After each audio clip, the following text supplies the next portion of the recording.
So it's 1 o'clock. Vice Chair Cummins, can you see if we have, looks like, I can't see everything that you can see, but do we have a quorum? Okay, I'm seeing that's a yes. Before we start, I'd like to know who's on. So when we're voting, I'll go through a roll call here. So I'm going to do a roll call here just to see who's on the line here.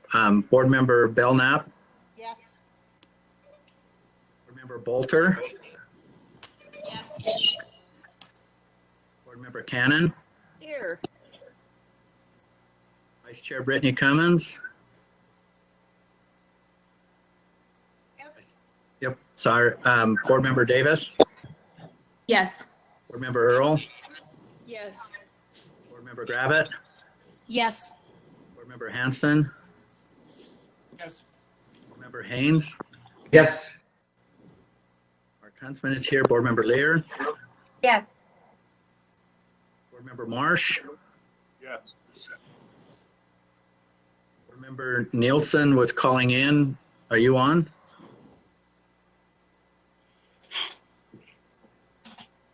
We'll watch for that one. Board Member Newell. Yes. Board Member Thorpe. Here. Okay. Thank you. I think we're ready to go.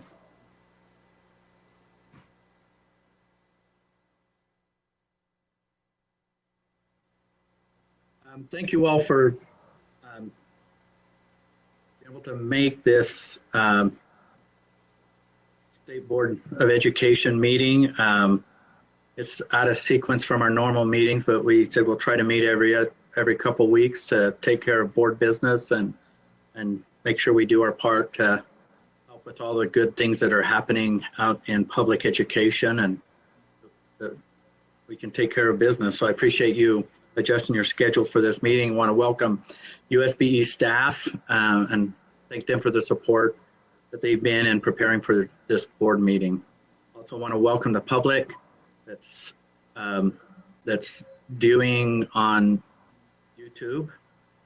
Hopefully everything will work well there. We do have an agenda. We have quite a few things to take care of this day. I appreciate your patience as we go through this. Board members and those that are presenting, we know what the words that we can and can't say, or what the words that we cannot say for the YouTube feed, or we'll lose it. So I appreciate the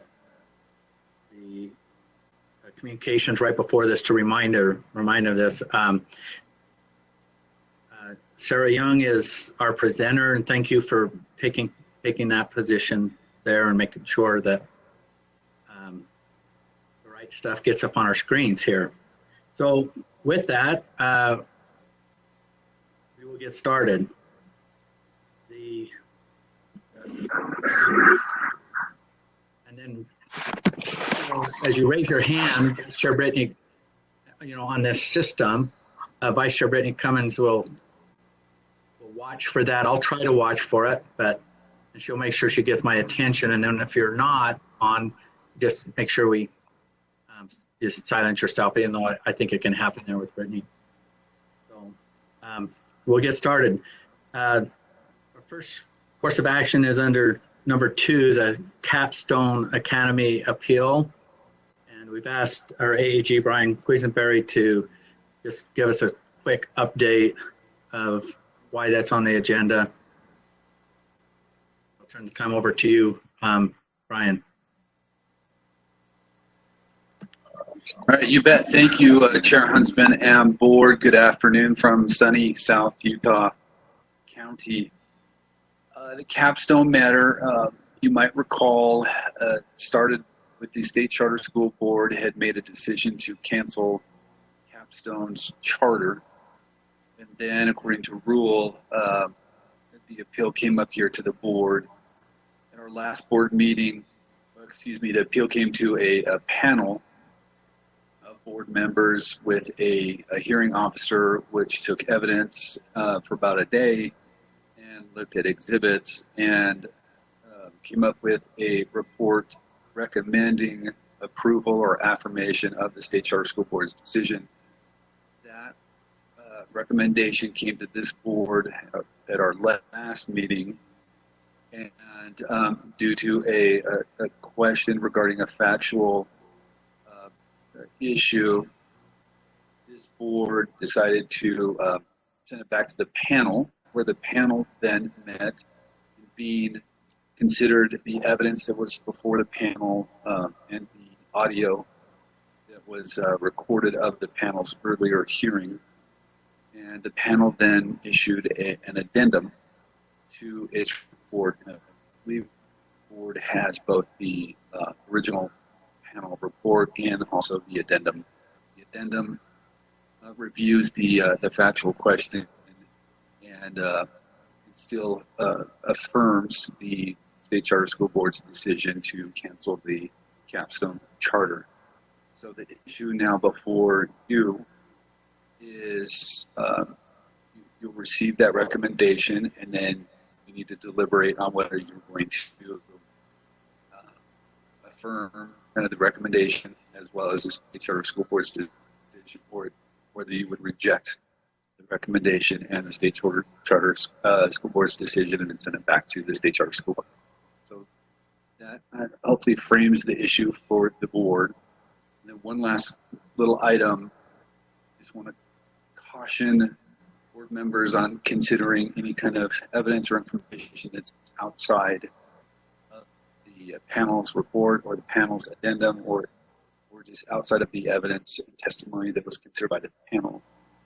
As the board is in its quasi-judicial capacity right now as kind of an appellate board, so to speak, it should be somewhat focused and limited on the record, the evidence that's in the record.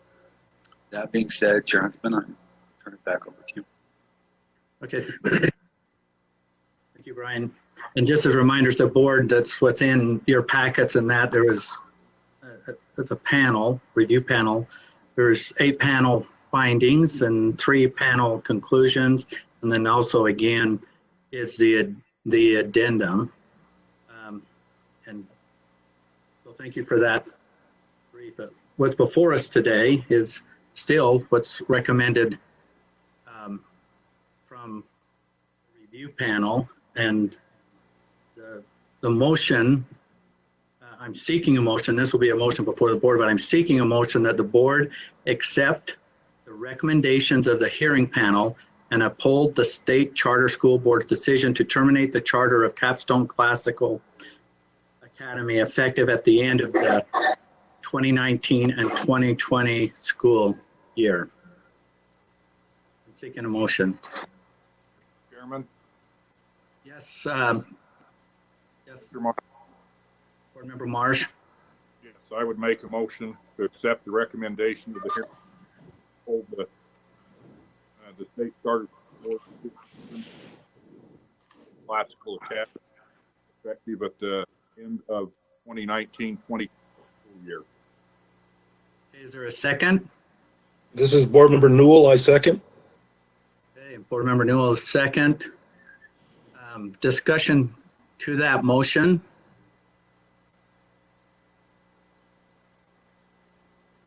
Seeing none, the motion before the board is the board accept the recommendations of the hearing panel and uphold the State Charter School Board's decision to terminate the charter of Capstone Classical Academy effective at the end of the 2019-2020 school year. I'll do a roll call vote so I can count the votes.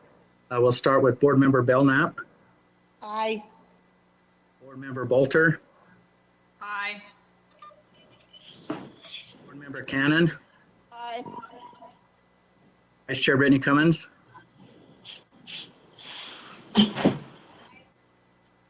Board Member Davis. Aye. Board Member Earl. Aye. Board Member Gravitt. Aye. Board Member Hanson. Aye. Board Member Haynes. Aye. Mark Huntsman's an aye. Board Member Lear, Aye. Board Member Marsh, Aye. Board Member Scott Nielsen, are you on? Okay, I will watch for some texts or anything to see if he's having difficulty. Board Member Newell, Aye. Board Member Thorpe. Aye. The voting was unanimous. The motion carries forward. Thank you, board members and Brian for that. Next, we'll have the superintendent's report. Superintendent Dixon, are you ready for that? I am. I'm kind of in a dark corner. I apologize. So I would like to talk briefly, just give an update of kind of the lay of the land and how our schools are responding to our soft closure. I want to talk about the continuation of education. So really thinking about 3 phases. We've been dealing with it this way and thinking about it in terms of the urgent and immediate priorities. So that's feeding students, making sure that academics are in place, and that can happen through packets or online, however that's occurring at the local level. So feeding, academic care, social emotional well-being, trying to make sure that people are getting paid. And I'm missing one all of a sudden, but we're trying to take care of those needs. So being focused on those issues, then the things that come up as we're talking to various stakeholders, of course, it's the loss of rituals and what about graduation and what will that look like? Talking about attendance, how should we be taking attendance? Can we provide pass-fail in lieu of grades? And then finance, and Scott's been doing an amazing job of sending out a lot of financial information, and we not only appreciate that, but we get a lot of really positive feedback, good positive feedback about it. So the other big chunk that we have been talking to people about, and you've also seen those communications, and that's in the form of assessment. Just wondering about, since all of the assessments have been suspended, what does that look like then moving into next year? And so we're talking about how we might use some of our summative tools in a formative way to determine where the gaps in instruction are. We're also looking at digital proctoring right now. And then also just calls for different ways to look at assessment. So again, those 3 phases, that's kind of our immediate needs and things we're talking about, but then it gets into the summer bridge and looking at federal dollars that might be coming our way or continuation of funds that we have that can be carried over. So again, Deputy Jones has been really good in helping us with all of that, but we're just kind of starting that space of thinking about what we might need. And then last but not least, as we return to school and kind of return and recover, how will things be different? What will we need to think about? So there are a lot of unknowns, but we can start to plan along the way. Some states have been very specific in their guidance and, writing 80-page documents and things that are very helpful to those states, but we still believe in local control. And so we're working on guidance that can be helpful. In order to do that, a survey was sent out. Sarah Young compiled that and put that out into the field. And then Jill Curry and others on our staff have been working together to help us understand what's in the survey. So we took a look at that this morning. And that's one form of data that we'll have compiled and be working on for recommendations in our board meeting on the 16th and 17th. We're also calling superintendents and charter directors. Each of the superintendency takes a few each week, and so we're trying to reach out and just ask them how things are going and get back some great data. And I can just gratefully report that things are going well for the most part everywhere. And there are little bumps and hurdles here and there that people are working on, but I just am overwhelmed by how great our teachers and our administrators and support staff are doing. We're feeding kids. There's continuation of learning going on. Most of it is digital, but some they're doing packets, and so we're moving along. I think I'll leave it at that. I think I would just add, along with the waivers that we got from the federal government, preliminarily, the governor will get some money, maybe about $29 million that he can use K-12. We'll probably get somewhere around $67 million. And then higher ed gets actually a little bit larger portion because they're looking at some loan forgiveness. There are more details to come. Deputy Jones and I were talking about it this morning. We're hopeful that we'll have more by our next board meeting and maybe talk about some formulas and how that can be used. And we'll want you to weigh in on some of those policy decisions. Those will be your calls as a board. So again, just we're in that immediate phase, but we're talking about and working on return and recovery, and that includes Summer Bridge. So we really welcome your input and any feedback that you have. When we come back to you next month, we're going to spend some very specific time on some policy calls and needed direction and guidance for the field. So I'll just give you that little precursor right now. Thanks. Thank you, Superintendent. Any questions? Looking forward to our next meeting when we start getting more and more into the weeds. Hanson has a hand up. Okay, one more time, Brittany. Somebody had their hand? Board Member Hanson. Okay, Board Member Hanson. Thank you. Just a question for the superintendent. I wondered if we could get copies of that survey and the results so that we can maybe preview that before our meeting next week.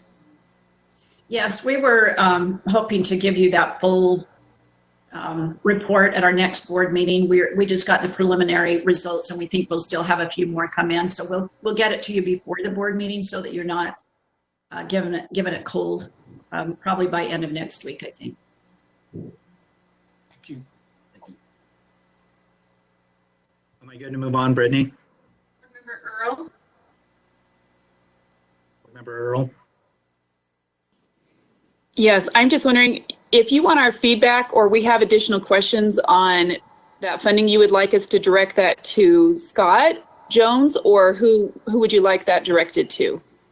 I don't think we're ready to talk about the funding yet because we only have preliminary numbers, and we're waiting for more guidance from the federal government. I think in terms of feedback, I was thinking more if you're hearing things from your schools or you have things that we should be considering as we look at what we're doing immediately, what kind of guidance is needed summer as we think about summer and move into the fall. If you've got some things we can add to that dialogue so that when we come to you, we've got a pretty good sense of what we need to do in terms of policy. Okay, so then I have a clarifying question. So the monies that are being sent to the state from the federal government are open-ended funding. They're not going to a specific area?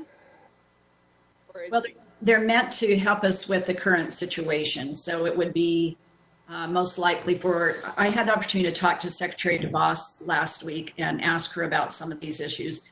And they really want as much local control as possible, but the intention is to help bridge anything that occurred during the course of this situation, or academic support, et cetera. So I think if Deputy Jones is on the call, he might be able to add to that. Deputy Superintendent Scott Jones, can you weigh in? Yes, this is Deputy Superintendent Scott Jones. It's early. These are preliminary numbers to the superintendent's point. One, criteria is that the money go for school year 19 through 20 expenditures related to or expenditures or costs that were a result of the situation with the virus. So we're going to have to, get some bottom-up feedback from the LEAs on what the impacts have been cost-wise to their operations, both academically and logistically and support-wise, then compile that information and then come back through or to you, as the superintendent articulated, to apply that funding to those costs that were incurred as a result of the pandemic and its effect on Utah public education. Those details will become more clear to everyone in the days ahead. And that's the process that we're going to take with our LEAs. Does that help? That adds some clarification. So it would be losses that have occurred due to the 2019-2020 school year. It's not necessarily needs that would be associated with this during the upcoming school year. Am I understanding that correctly? That's correct. Although, and I think the superintendent did speak a little bit about this, the 2019-2020 school year, and this is my terminology, it's not, it could extend, so to speak, into the summer, right? Depending on what actions or processes that, programmatically we need to take, in the days ahead or associated, that funding could continue to support 19 through 20 or school year 19 through 20 academic and or programmatic processes that weren't able to be realized because of the situation or the impacts of the virus, i.e. soft closure, social distancing, things like that. So even though we would be in the next fiscal year on July 1st, if there are programs or continuations at your direction that occur, right, then conceivably, and I can't commit to that yet because we don't absolutely know yet specifically what programs would need to continue into the summer or if at all, but that funding could be used after July 1st. Again, we'd be in the next fiscal year because it was related to having to extend or advance that program into the summer at your direction or at, the direction of in the allowable use of that funding for that purpose. I hope that makes sense. So if I can give a concrete example, Board Member Earl, it might be something like some assessment, for example, that might occur in the fall, or some bridge courses or way to work with CTE. So there are a number of things that that could be a part of the current cohort, the 1920 cohort, that they would need to make up during the fall. And then Board Member Lear in the chat room asked if it's a grant or a loan and if will we have to pay it back. And no, it'll come out almost like a Title I formula, as Secretary DeVos explained it to me.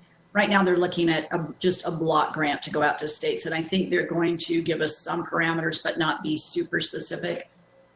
But that will not have to be paid back to the federal government. And so if I could, can I be heard, Brittany? Yeah. Okay. If I could just weigh on this a little bit, I think it was the superintendent that said that a lot of how and what will happen with this money, right, will most likely come before us as a result of those that are in the trenches. The LEAs are going to say, oh, we have these needs. And so all of that will be, those wants and needs will be gathered together and kind of bring up to the board in a kind of a unified way. And Deputy Superintendent Scott Jones, I don't know how he maintains it, but is in almost daily communication with BAs and then business administrators and also superintendents on what's happening on the funding side. So I think by our next board meeting, we might have better direction, and it might even be a little bit after that as this is being played out. Is Scott muted? You described that very well, sir. Thank you.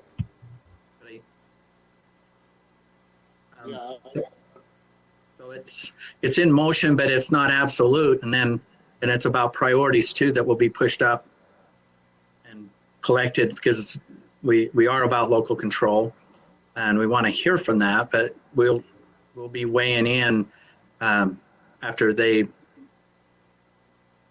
provide us that opportunity to act. So we need to be listening to them too, but we're just probably a couple weeks out at least from seeing what that might look like.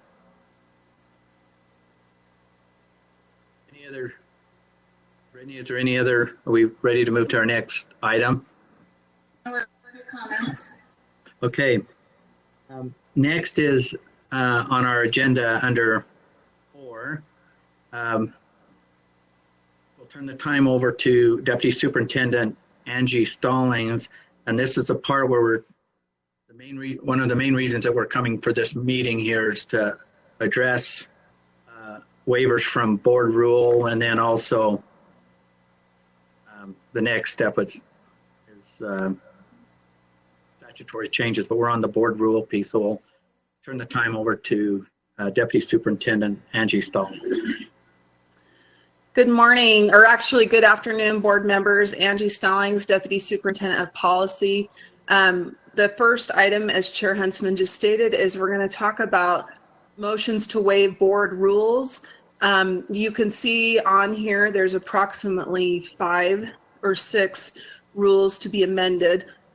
They are almost all exclusively licensing rules and are related to some of the nuances of students not being able to participate and obtain the required hours, or others who are trying to move from one license to another license or area of endorsement, not being able to finalize their clinical experience requirements. So first, though, we'll talk about number 1. I'll just give you a quick background, is an exemption to our employee evaluation requirements in board rules R277, 531, and 533. We've had requests from our LEAs to waive those requirements. They have required observations, and then also there are other elements that make it difficult for them to comply with this year.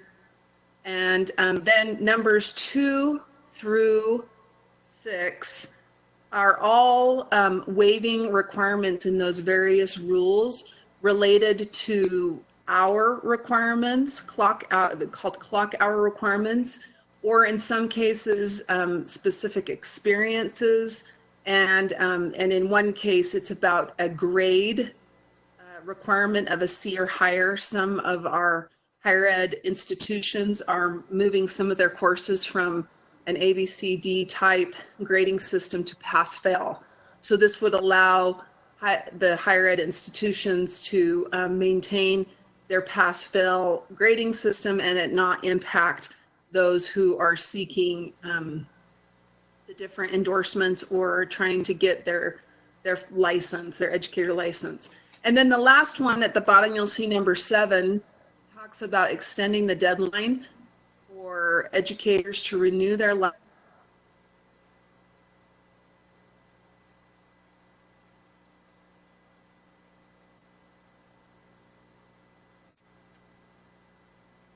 Did we lose something?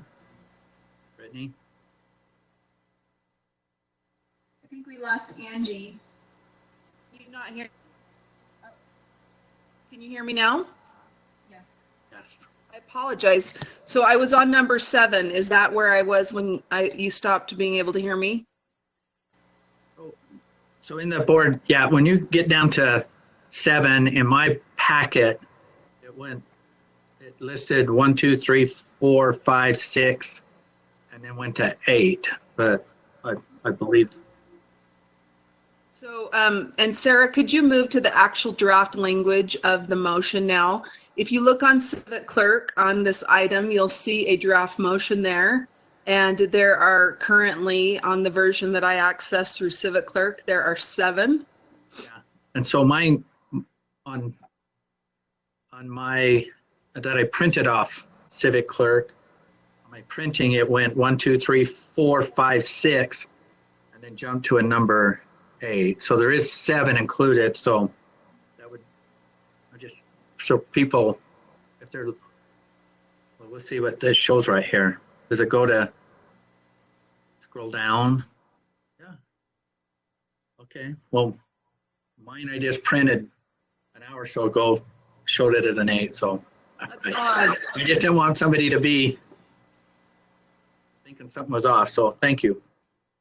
Great. So that's the summary of the board rule request for this meeting. And you can see the draft motion there if somebody would like to make. So I want to say something really quick before, if somebody wants to make it. It's very wordy. And so before a motion is made and seconded, and then we get into it, it would be really good if anyone has any questions. Let's just ask now. But when this motion is read, that first paragraph, it would be proper to maybe say CO, skip a few letters and numbers, and then PAN and skip a few, because we don't want to be saying certain things that will bump us off the YouTube feed. Would that be acceptable? Vice Chair Brittany Cummins, is you okay with that? Yes, we have 2 hands raised for questions. Board Member Earl, and then Belknap. Who was the first one? Earl? Board Member Earl? Yeah. Okay. Yes.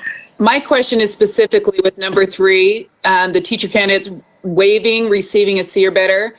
Is there some way that instead of waiving that we can just include that they can receive a passing grade if we're making exceptions for this time period? Just because I'm not comfortable. I feel like higher institutions should be working with students at this point. We shouldn't just say, well, we don't need to worry about the standard of what you're receiving, but maybe we include something about it, not necessarily removing the C waiver, but that they may receive a passing grade for the class. I'm not sure how to word that, but I have concerns that we're waiving that idea of having a acceptable grade. So.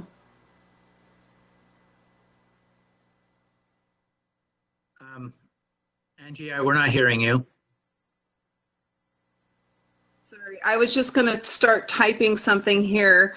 Just as background, if it makes, and I see I'm making, if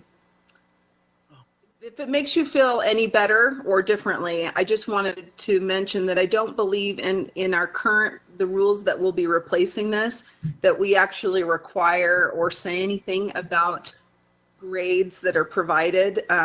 It's more about the higher ed institution determining what they have determined the courses are and what their grading system is. But what about if at the end of number 3 we put as long as the student receives at least a passing grade in the course or the applicable course? Does that work? I'm good with that. I feel like there just needs to be something there. Okay. All right. Board Member Belknap. Thank you, Chair. I have a couple of questions, and one is on number 1, where we're waiving for employee evaluations. Does that also include that they will not have to turn in a report up to the state, that they can use it internally in their own districts? Right now, the way that language is written, it would exempt them from all of the requirements of those 2 rules. And so I'm assuming the requirement to report is in those rules. However, you'll see in a moment in the next topic that we'll be discussing about statutory requests, there are requirements in statute that, and reporting might be one of those, that would need to be amended or dealt with in code and through legislation. So I guess the question is your question, are you wanting LEAs to provide us that data or not? I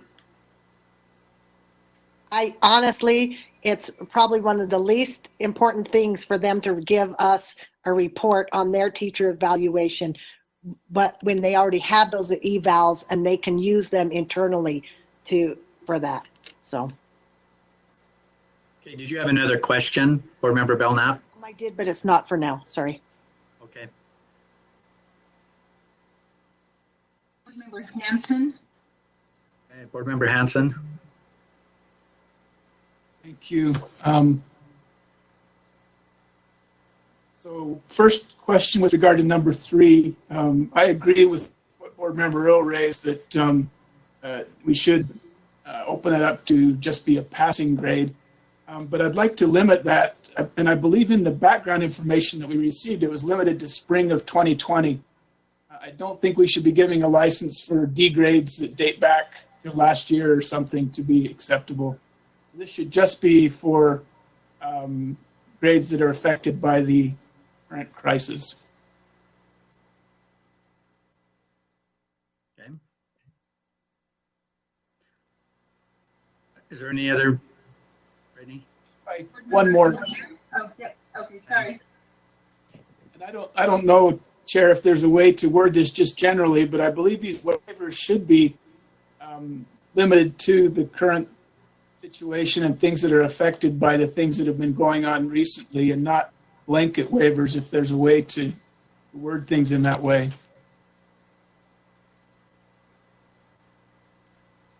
Board Member Hanson, this is Angie Stallings. Can you see how I just changed that? Is that going to work for you?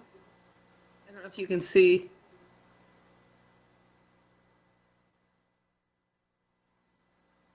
Yes, I believe that matches the language you had in the other document that was attached. And yeah, that looks, I just prefer to make these waivers as restrictive as possible and not open things up to things that maybe weren't affected by recent events. So that's good by me.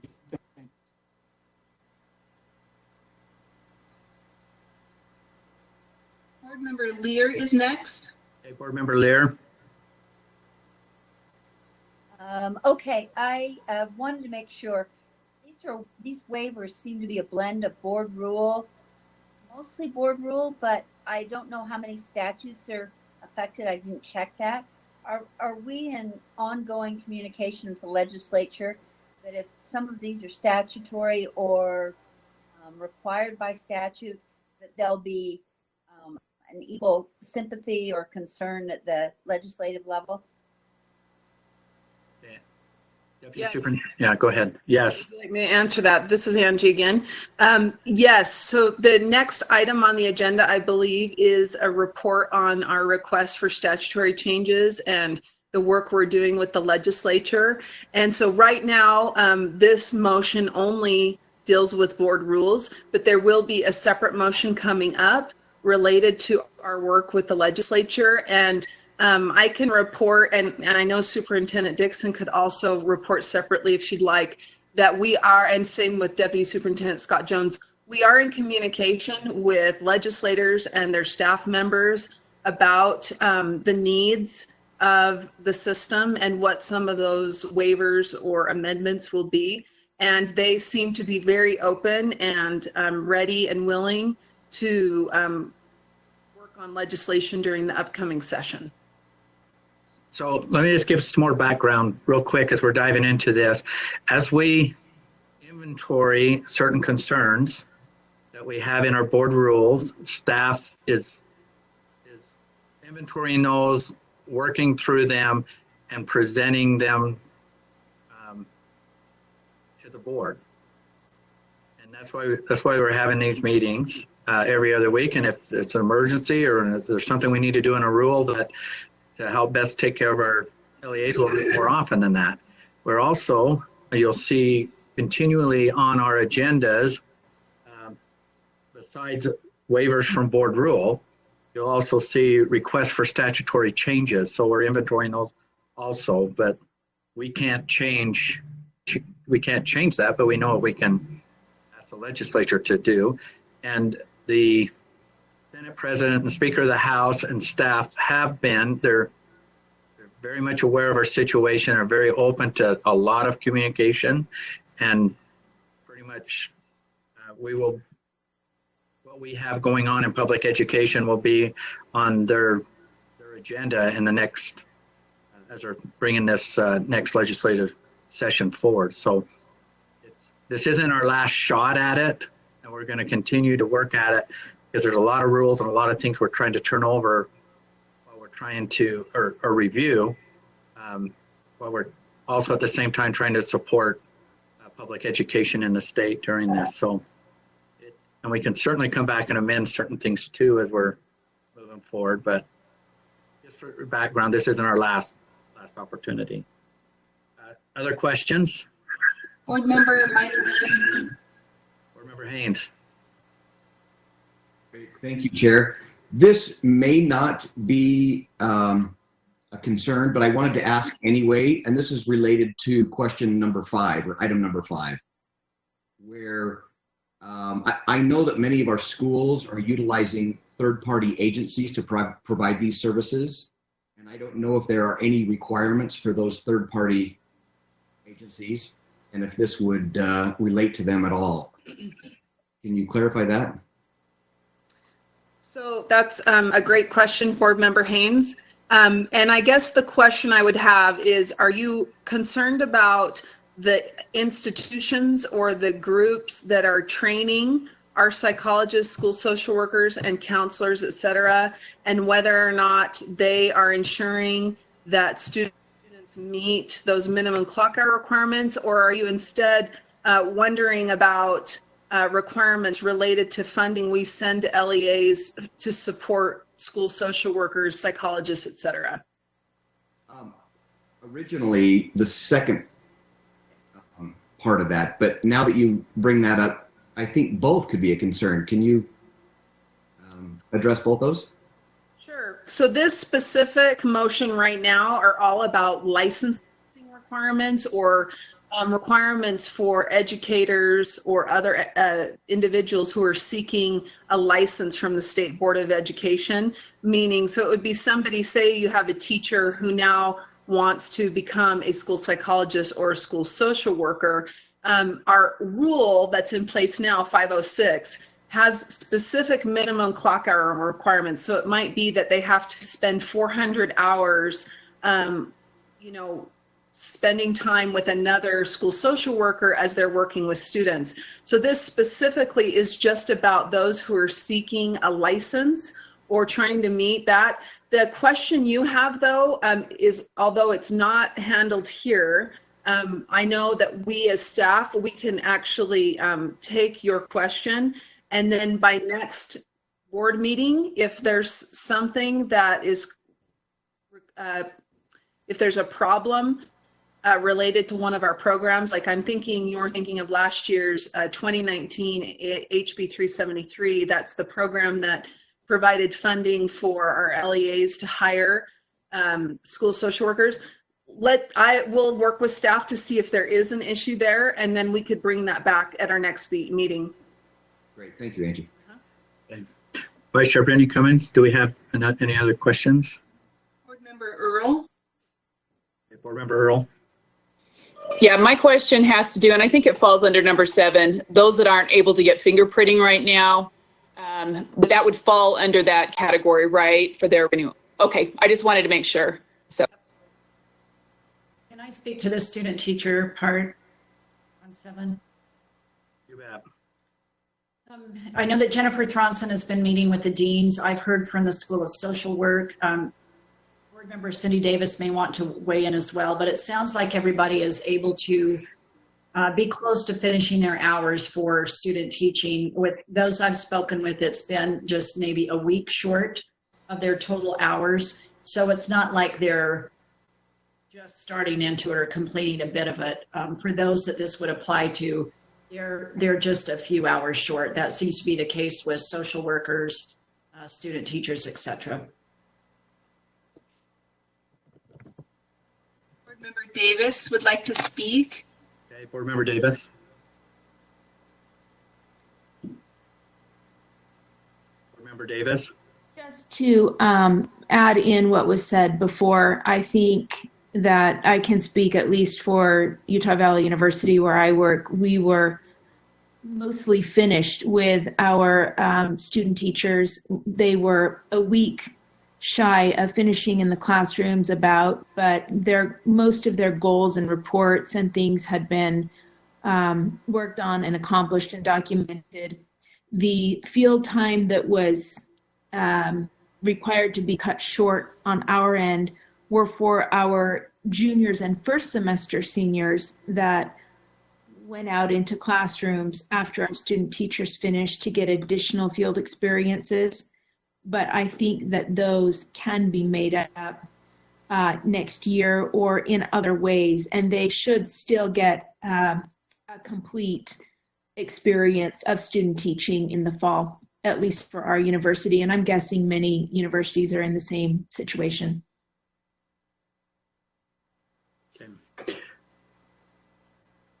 Brittany, is anyone? Yeah, there are a few hands up. Just check your hands if you still want to speak. Board Member Lear. Board Member Lear. No more. I'm good. Board Member Hanson. Board Member Hanson, do you have additional question?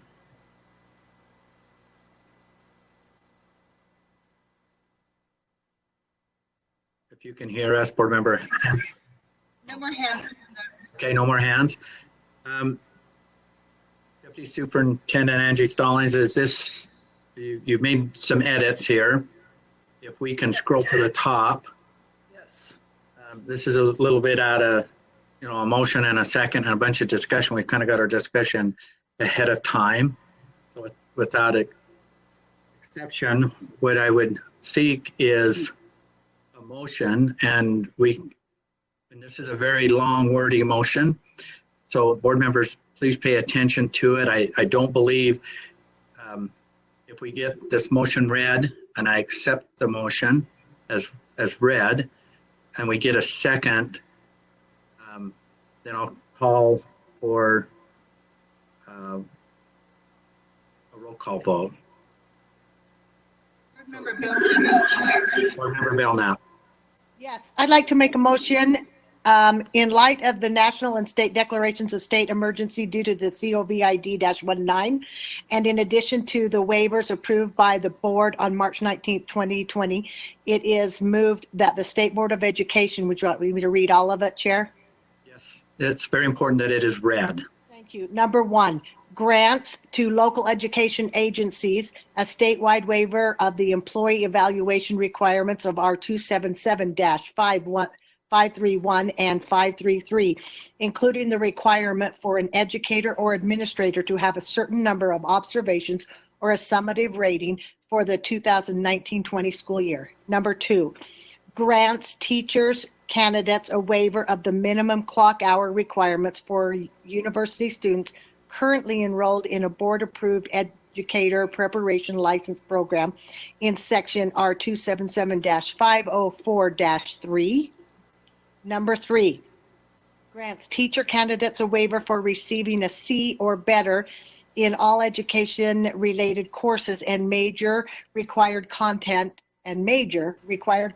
courses for university students currently enrolled in a board-approved educator preparation licensure program and expecting to complete fieldwork or clinical experience requirements for courses or experiences between January 1st, 2020 and before June 30th, 2020, as in section R 277-504-3, as long as the teacher candidate receives at least a passing grade in the applicable courses, course. Number four, grants to educational leadership candidates currently enrolled in a board-approved educational leadership preparation program and expecting to complete educational leadership requirements on or before June 30th, 2020, a waiver of minimum clock hour requirements for educational leaders as in section R 277-505-5.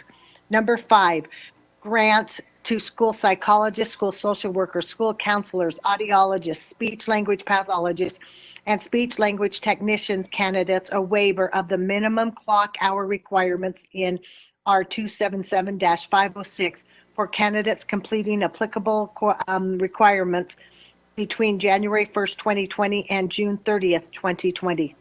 Number six, grants for university students currently enrolled in a board-approved licensure program and expecting to complete fieldwork or clinical experience requirements on or before June 30th, 2020 in R 277-506, and for number 7, for educators whose licenses are required to be renewed by June 30th, 2020, extends the June 30th deadline in section R277-500-4 to October 31st, 2020 to allow educators more time to renew their licenses. Thank you. Do we have a second? I would second that, Chair Huntsman. Mark Marsh. Okay. Board Member Marsh, the second. The motion before the board is the motion that was read and by Board Member Belknap and seconded by Board Member Marsh. So we're prepared to vote on that. Is that correct, Vice Chair Brittany Cummins? Board Member Lear has her hand up. Board Member Lear. Sorry, I don't know why that keeps happening. No. Okay. All right. I'm going to do a roll call vote. Board Member Belknap. Aye. Board Member Bolter. Aye. Board Member Cannon. Aye. Board Member Cummins. Aye. Board Member Davis. Aye. Board Member Earl. Aye. Board Member Gravitt. Aye. Board Member Hanson. Aye. Board Member Haynes. Aye. Board Member Huntsman's an aye. Board Member Lear. Aye. Board Member Marsh. Aye. Board Member Scott Nielsen was able to get on the line. Looks like not. Board Member Newell. Aye. Board Member Thorpe. Aye. Voting was unanimous. Motion carries. Thank you for your work there, board members. Next, we'll have Deputy Superintendent Angie Stallings go over item 4.2, the request for statutory changes. Angie, you ready? I apologize. I'm muted. I apologize. Oh, you're fine. So thank you, board members. This next item, there are 2 documents that we'll review related to our work with the legislature. The first document is titled Legislative Exemptions or Waivers Related to Suspension of Assessments. So I just wanted to give you an update that since the board made your motion last meeting to suspend the statewide assessment requirements for this year, the school year, we had legislative staff members who reached out to us and asked us which sections of code would need to be amended related to that motion. So I won't read all of the sections of code that are there, but if you look at the list, and it's not that document, Sarah, if you'll keep going, it's the next one with quite a long list. Yes, that one right there. You can see how many sections of code we currently have identified as needing to be amended. And the first couple there are the sections of code related to the actual assessments. And then the majority, if not all of them, from about five or six of them down all the way to the bottom, are requirements, program either reporting requirements or, for example, the turnaround requirement to designate schools as low performing. A lot of the external evaluations we have, as well as reporting on certain programs.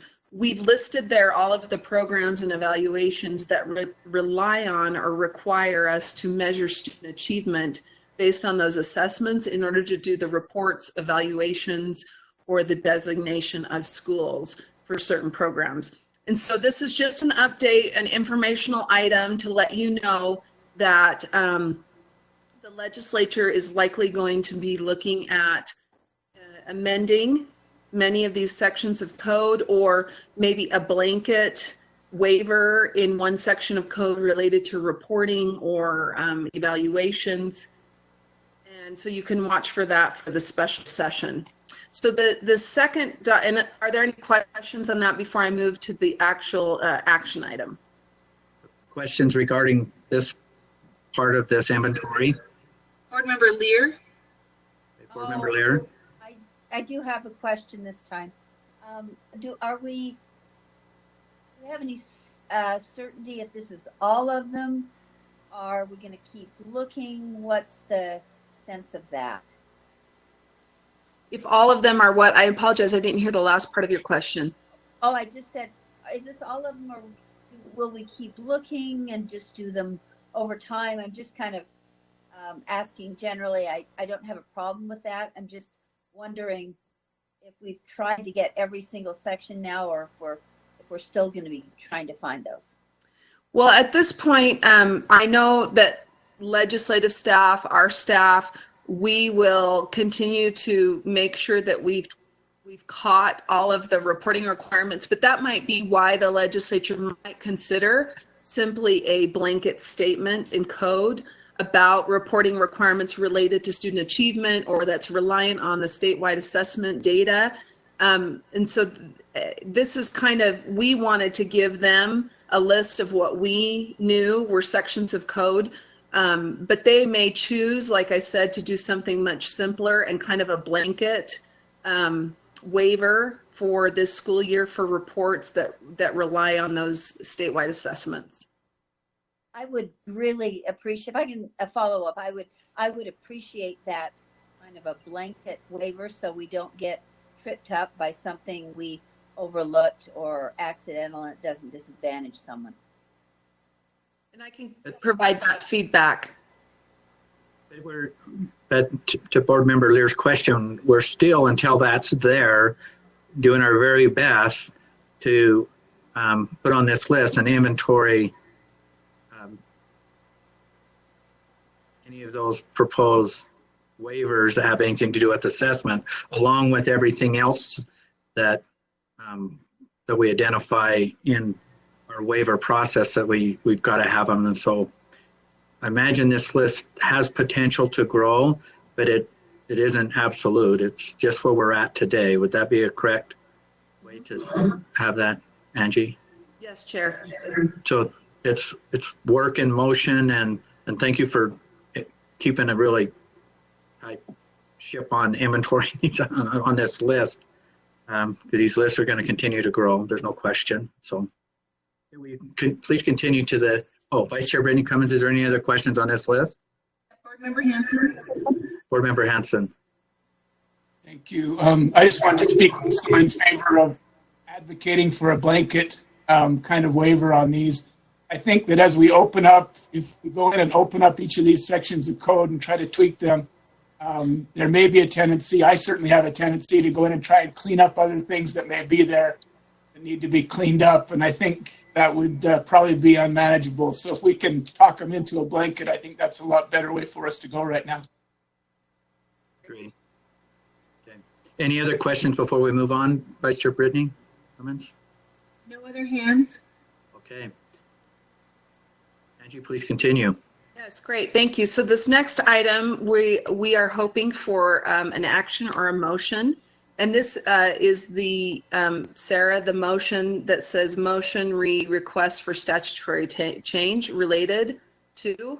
As you can see there, this motion would give us the ability as staff to work with the legislature and leg staff to seek potential amendments in code that are as a result of the current situation we're in. You can see we have included some of those that we are working on right now with our staff as well as leg staff to identify. We believe that there may be some desire to or need to amend budget deadlines for LEAs. You can see second, a lot of our funding distribution formula, our distribution formulas for different funding of programs are rely on average daily membership calculations. What that means is it's essentially LEAs either use an attendance verification method or another continuing enrollment measurement to measure how many students they're serving. And because of this time we're in right now, that may be impacted. And so I know Deputy Superintendent Scott Jones is working with the fiscal staff at the legislature to determine if any of those formulas might need to be amended or altered. A next one that we've heard from some of our LEA stakeholders is that there may need to be some amendments to the notification and public hearing deadlines and requirements related to LEAs that impose property taxes. And then last, related to the motion, the board rule motion we made a moment ago, you can see that we are also looking at whether the educator evaluation requirements that are in code may need to be amended for this school year only. And that's a summary of the motion before you. So before we get into the motion, is there any questions or comments? Member Lear? Board Member Lear? Yeah, I had a couple of related thoughts. One, I want to make sure that that list includes any deadlines related to board rules. And that's kind of a circular issue because I know we need some rules to go into effect, but I also want to make sure that the public has the opportunity to weigh in on that. And then related to your question or your statement, Angie, that you'd like permission from the board for staff to continue working on these issues. Trying to let bygones be bygones. I support that, but I also feel like the board has to be kept up to date. I don't know if you do that in an annual. So I feel sometimes I don't know if you do that in a regular correspondence about just informational, not a board discussion. But I don't want to give a blanket. Not a waiver, but a blanket. I don't want to give a blanket approval for staff to work on things that I'm not familiar with, recognizing these are extraordinary times. So 2 concerns, board rule deadlines, and then the blanket, yes, staff can work on this kind of concern. Great. I could answer the board rule deadline question if you'd like. And so just for your knowledge, the current requirement is that any rules that are required to be enacted as related to legislation, you have 180 days from the enactment date. So most bills take effect in May, kind of the early middle of May, which means that we usually have to have all of our board rules filed with the Office of Administrative Rules by about the middle of November. However, often because we have the 2-month lag, we get a lot of our rules done in the beginning of December. And then for those bills that take effect on July 1, which is also a common effective date, we would have until January 1 of the next year. I can recommend that also as a potential waiver, that deadline be pushed back. The reality is a lot of our board rules, especially those related to funding of programs and distribution of funding, often we are in a rush to get those done ASAP after the session so that the rules can be determined and the application requirements or any requirements you all want as a result of those programs be in place before July 1. So although even if we were to push the deadline back, usually there's an urgency to get a lot of these rules in place before either July 1 or the beginning of the school year. But that is that is something I'll add to the list, Board Member Lear. And as you can see, the current motion would allow us to continue to work with the legislature and identify issues like that. We could, if you would like, I can talk to Superintendent Dixon about this, provide maybe a weekly or some sort of an update about what we know with respect to our work with the legislature. In general, I also know that there are groups other than us who are reaching out to the legislature. You may have districts or charter school representatives who might reach out independently as well. So there are times when things make it into bills that aren't necessarily things that we push, but I'd be happy to, or I'm sure Superintendent Dixon, jointly, one of us would be happy to provide updates on what's going on or how we're working with the legislature on a potential special session. So one way that we can deal with this and make sure that the board's informed and everyone's informed as that emergency session is put together and right prior to it, we'll already have an inventory of ask, and that would be a great time to brief the board or share that. And then I wouldn't be surprised if we'll have a board meeting before that session happens. And we can address any concerns that board members may have as you're working through that. I think might be the best way to do this, because there is a lot of plates spinning right now in trying to inventory and keep track, but an update now and again, I guess that's up to you and the superintendent, but I'm pretty sure we'll have some kind of briefing, last minute opportunity as a board before that session happens. And I think that's a great idea, Chair Huntsman. We could have a meeting before that special session. I'd be happy to help. Okay. Board Member Hanson. Board Member Hanson.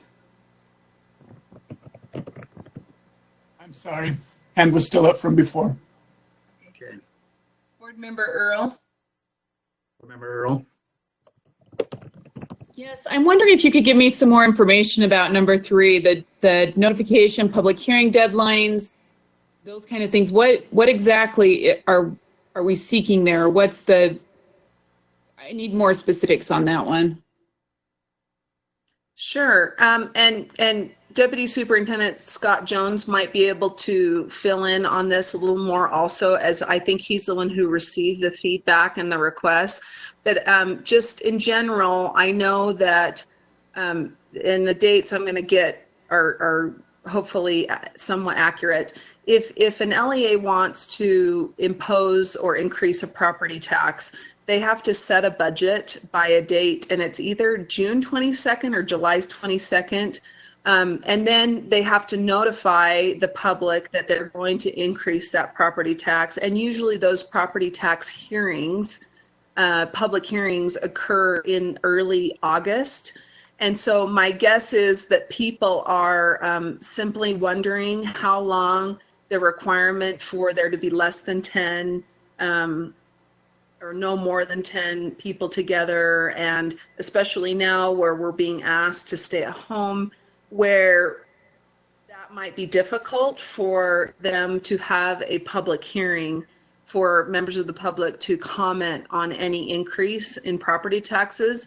And so I don't think there's, from our perspective, and I can't speak necessarily for Scott Jones or Superintendent Dixon, but I don't believe there's any concrete requirement or request that we are making right now. I think it's something that school districts are probably going to be working with the legislature on, and it may not even be something that's done in this first special session.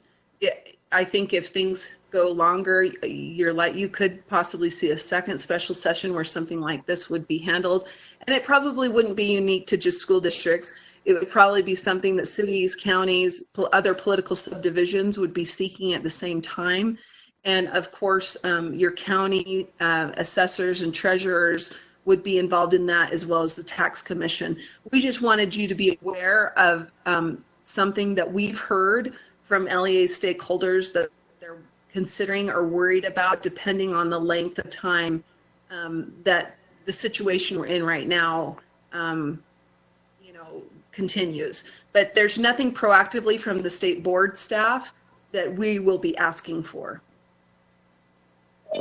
Okay, so this possibly, I guess from what I'm hearing, this possibly could include other methods for doing a public hearing besides meeting together, that kind of thing, possibly? Yeah.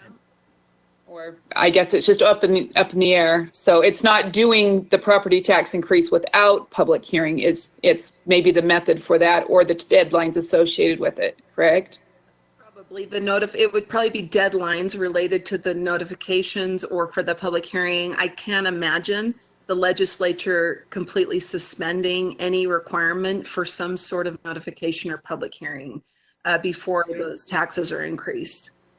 Which would be hard based on the deadlines, meaning that how do you set a budget when you don't have that is interesting. Okay, I'll be following that. Thank you. Okay, Deputy Superintendent Scott Jones, did you have did Angie cover that well enough, or did you have something else to add? No, I don't really have anything else to add. It's just, not knowing what is going to happen, and we're just really making sure that we still maintain compliance, but then also that we're allowing our LEAs to adapt, and depending on the timing or what decisions are made regarding state fiscal year 21 appropriations and funds, that they'll still meet the requirements, but they may need to meet them on a different timeline. And that's really all we're seeking, is just that understanding and that flexibility. It doesn't mean that we're going to not comply and not submit budgets or make the tax certifications to the public and involve the boards at the levels that we need that they're dictated by code and by board rule. We just are looking for some flexibility potentially in the dates, right? That's really, Angie articulated that well. So I have really nothing additional to add other than that. Thank you, Scott. Vice Chair Brittany Cummins, is there any other hands up on this particular issue? Yes, Board Member Lear. I'm sorry, Brittany, I didn't hear. Oh, Board Member Lear. That was from before. Sorry. Okay. Anything else? Anyone else? Brittany? No. Okay. So I appreciate all the discussion on this time. So again, we'll seek this motion, and my intent is whoever reads the motion, and we get a second, and then we'll try to vote on it. Again, there's the COV word that's in there. Board Member Belknap has her hand up. Board Member Belknap. I'd like to make a motion that due to the national and state declarations of state of emergency due to the COVID-19 PAN, it is moved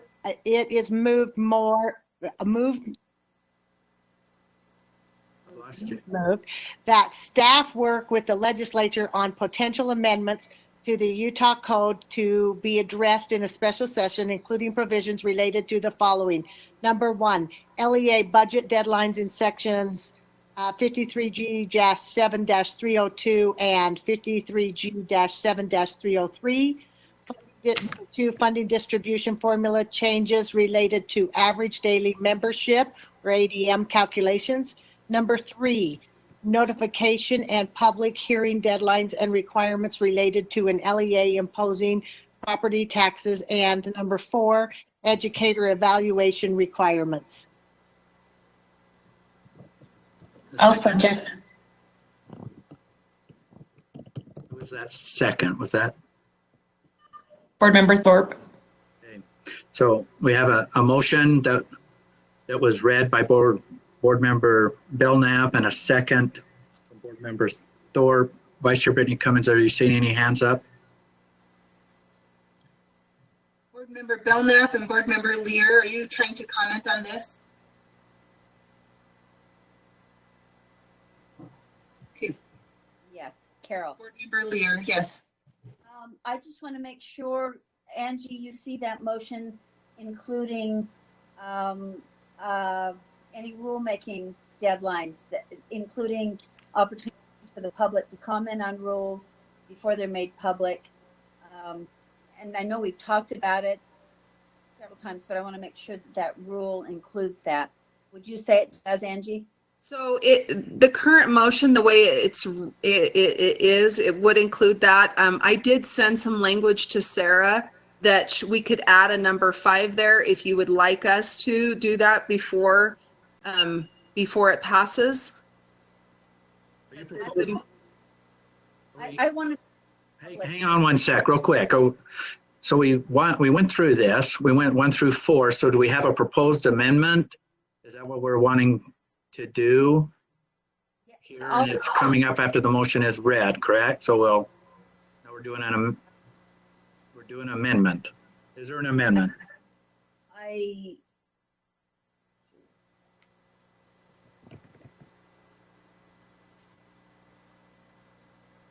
Not.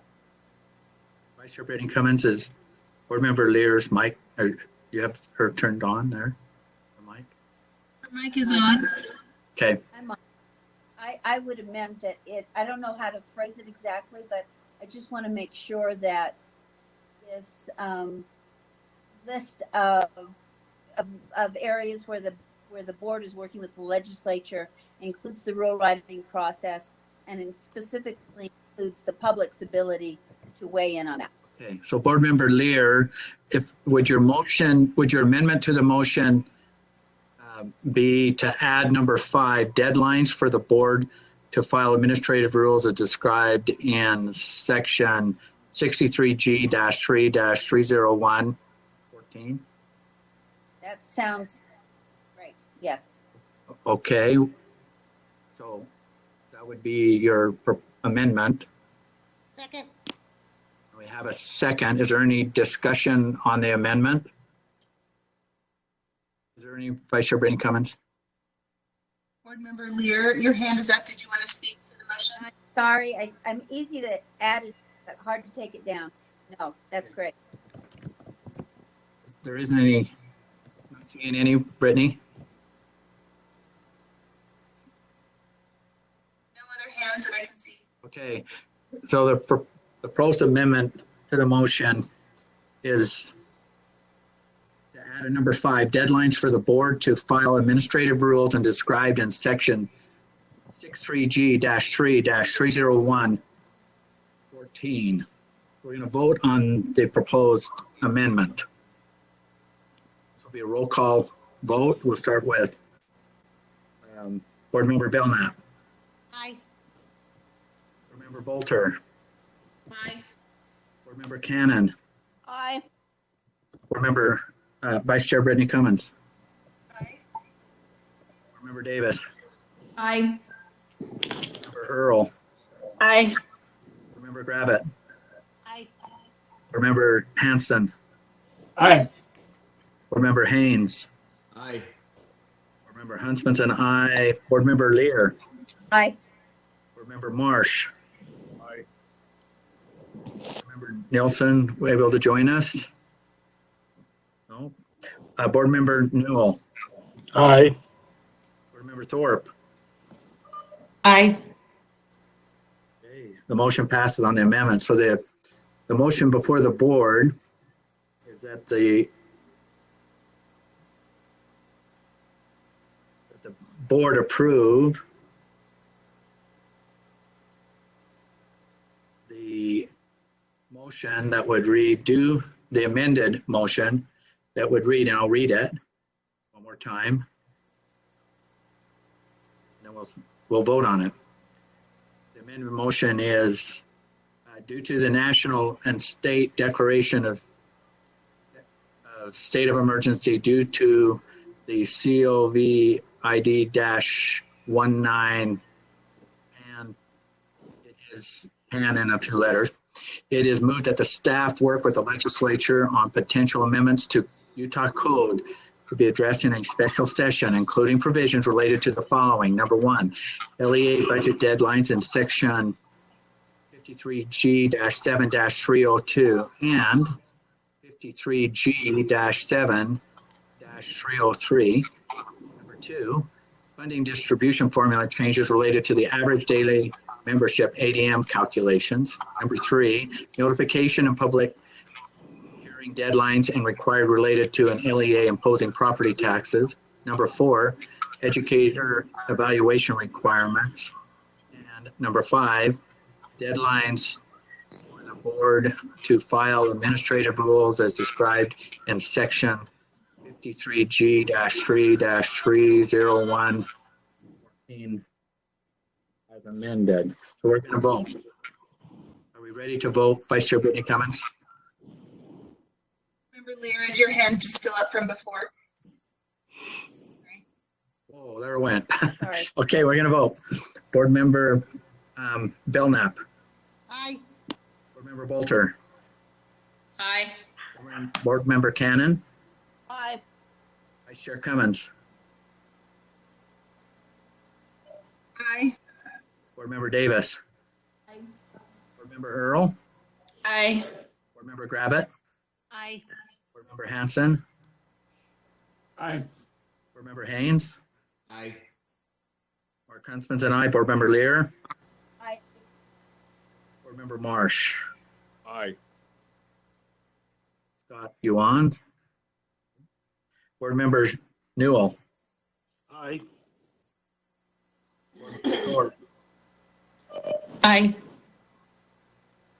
Amended motion passes. Thank you.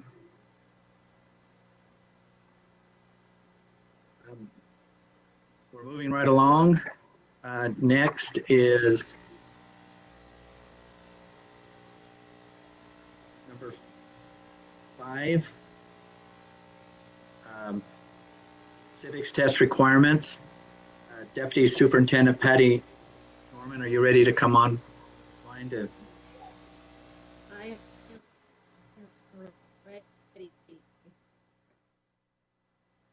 So, good afternoon, Patty Norman, Deputy Superintendent of Student Engagement. There have been some questions from the field with regard to the board asking for a waiver from the statutory requirement of students needing to pass the civics test or graduate. 53E/5 requires a public school student who graduates to pass a basic civics test as a condition for receiving their high school diploma. A basic civics test means a test that includes 50 of the 100 questions on the civics test form used by the United States Citizenship and Immigration Services. Students must answer a minimum of 35 out of the 50 questions correctly. So for clarification, in R277-404, a parent can exempt their student from taking the test, but this does not exempt the student from the graduation requirement, and the student may not graduate without successfully completing the requirement. So with those conditions in mind, I'll be providing some background for discussion. So first, the civics test is not granted in the assessment waiver that the board previously asked for because it doesn't meet the requirements of being on a state system. And there are many flexibilities that are already in place, including it can be printed off and doesn't need to be taken digitally. The responses can be mailed in. There's a sample test on UEN's website. The test can be taken as many times as needed in order for a student to pass it. There's no proxy that is needed, and there's not a secure proctoring requirement. There's no requirements that it needs.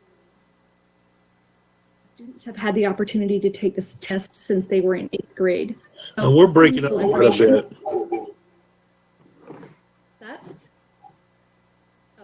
Other useful information to consider is that each LEA tracks this requirement on their own, and it is not up to USBE to track it. And the LEA the student is from has to verify that the student has taken the test.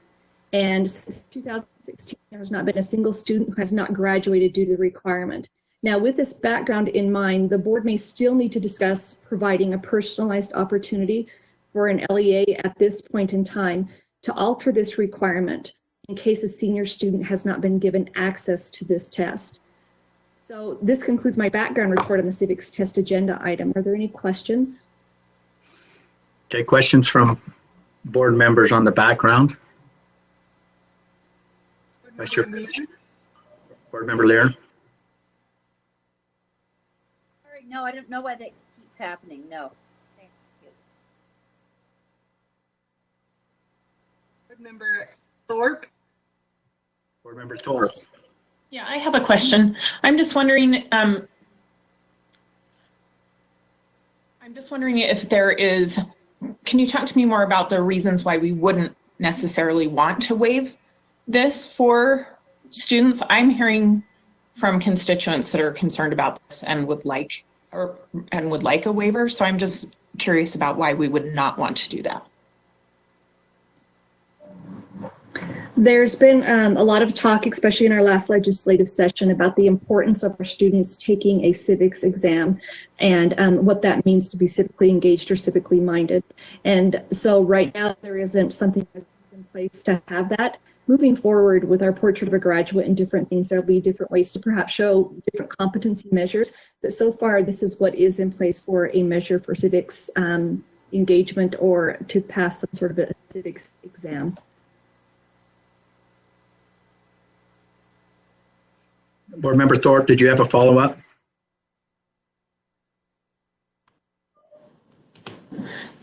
It's just in line with the other waivers for our state assessments. Is there something that makes this different than the reasons that we waived those others?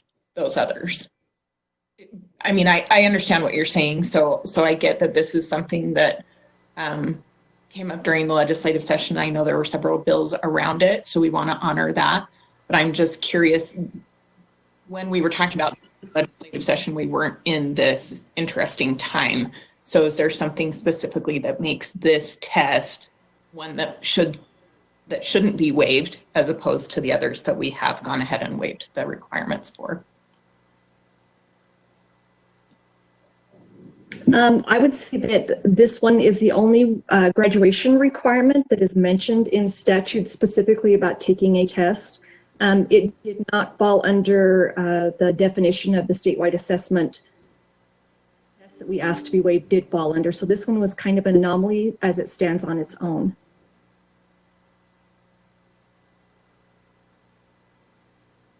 Chair, may I say something? Angie's. Yes, Angie. And one other comment that I don't know if board members could see that Darren, Assistant Superintendent Nielsen is mentioning, that feedback from the LEAs that we've received is that this requirement can still be met virtually. And so unlike our statewide assessments that are done through a platform and are proctored and are often done at a certain time period with, you know, the whole class, et cetera, this test is a little different. And LEAs feel like they can still meet, most of them can still meet the requirements or work with students who haven't yet finished that requirement through this distance learning or in a virtual setting.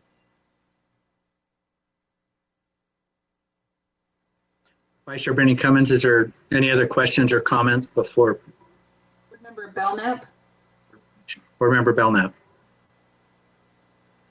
Yes, thank you. I move that staff work with the legislature to amend section 53E-4-205 to allow the board to grant a student waiver in mitigating circumstances where a senior or the senior's LEA has demonstrated the student's inability to access the basic civics test from the requirement in section 53E-4-205 for a student to pass a basic civics test before receiving a high school diploma.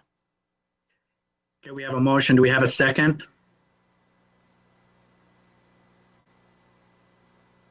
I'll second. That was Board Member Newell. Thank you. We have a motion and a second. Discussion to the motion. May I speak to my motion, Chair? Yes, you may. Thank you.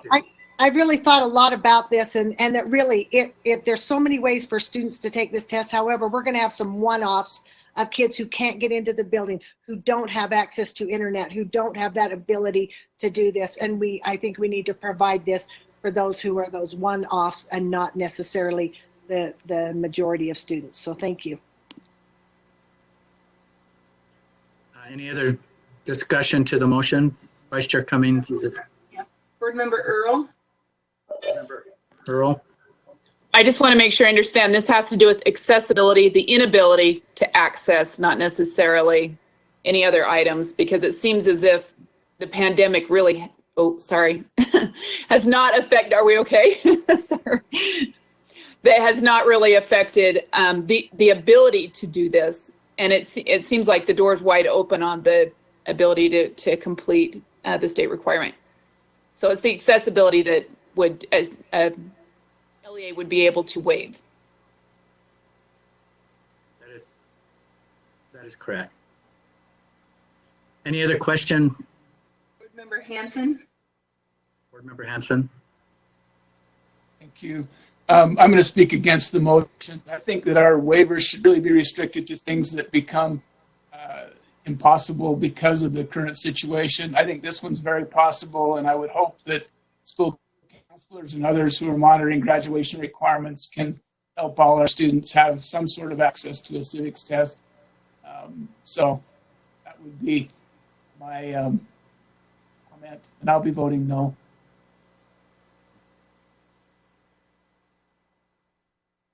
Vice Chair Cummins, any other discussion? Mark Marsh. I think that's him. I'll also be voting no on this. I think this is something that is not as time appropriate as many of the others. They've had an opportunity for a number of years to complete this and can continue to take it. So I don't think it really blocks them other than just for this short period of time that we're having our issues.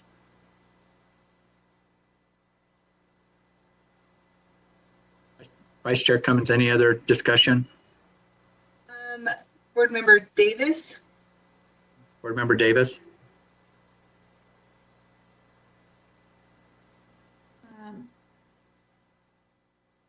Yes, I think for this year, this is probably something that we could look at because there may be individual students.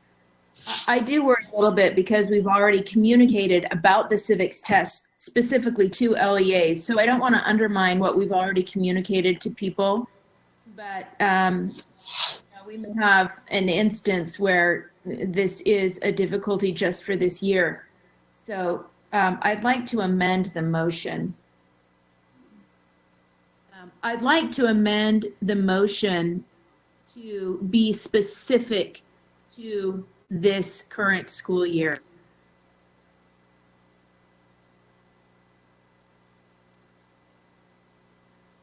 I would second that.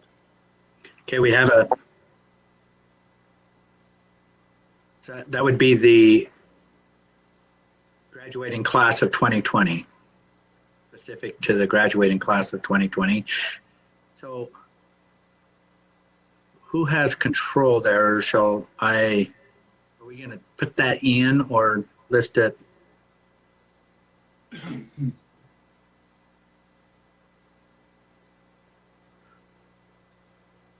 I see. So, sorry, Sarah Young. Angie, if you can make the edit, I can refresh and show it. There it is.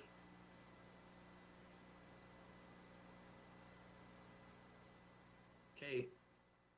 Refresh one more time. I changed graduation to graduating. Thank you. Okay, so that proposed amendment would be to add that for students graduating between January 1, 2020 and June 30, 2020. Is that the intent? Would that meet the intent of the amendment, proposed amendment, the motion to amend maker? Cindy, does that meet? Yes. Can I? Is a second still good? Yes. I wonder, really, this is Jenny Earl. I think that. One sec, hang on. Okay. This has to do with the date, June. Okay. Because some of this, you have a question on the date, but. Yeah. Okay, go ahead. What's your question? Well, my question is this. I think youth graduating this year can finish requirements up until sometime into August and still graduate with their graduating class. So I just want to make sure we're I don't know exactly where that deadline is, if it's the end of August or if there's a deadline in August, but I think they have up until that time frame. They could still graduate but finish things. Someone can correct me if I'm wrong, but Somebody are jumping on. Somebody just threw in there it's the end of September, but Patty Norman says it's September 30th.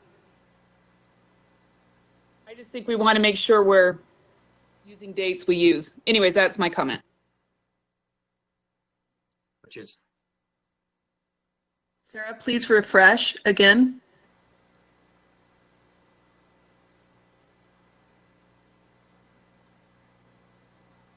okay. So Cindy, would this work for you? Because we're still learning of exactly when that school year is actually going to end. Okay, thumbs up there.